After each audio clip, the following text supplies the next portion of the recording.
Offei-Ansah is an African analyst and founder of the Africa Briefing magazine, and he joins us live now from London for more analysis. It's really good to get you on the programme, Jonathan. So the EU is a major funder of the African continent generally for fighting terrorism. But is that $1 billion enough? And if it's not enough, is that why we're seeing what we're seeing now? I believe the $1 billion is not enough, but that couldn't be the sole reason why we have an increase violence across across the region, especially in the Sahel and Somalia. I mean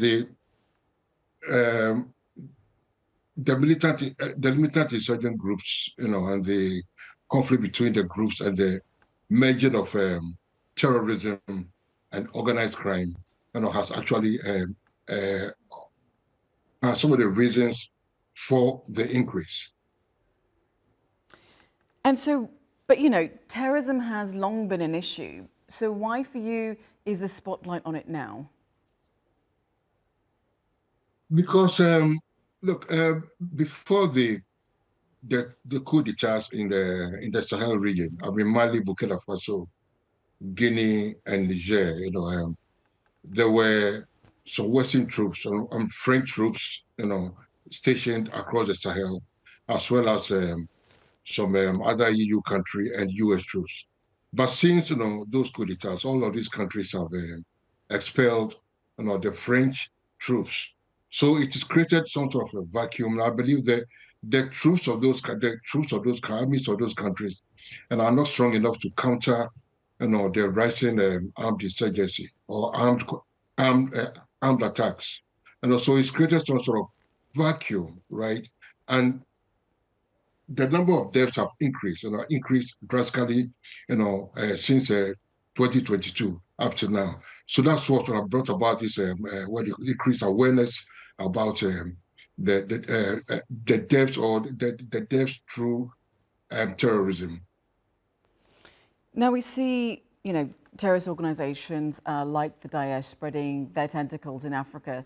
So does that then make it a global and not just an African issue?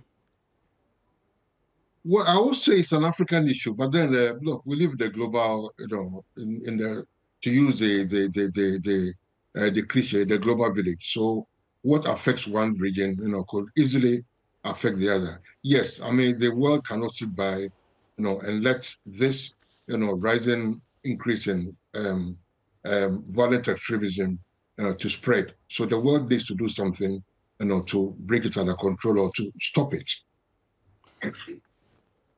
And then just a last question, Jonathan. The UN has always sanctioned terror groups. But historically, or at least if we look at it now, it doesn't seem to be really helping. So what are the other levers that could?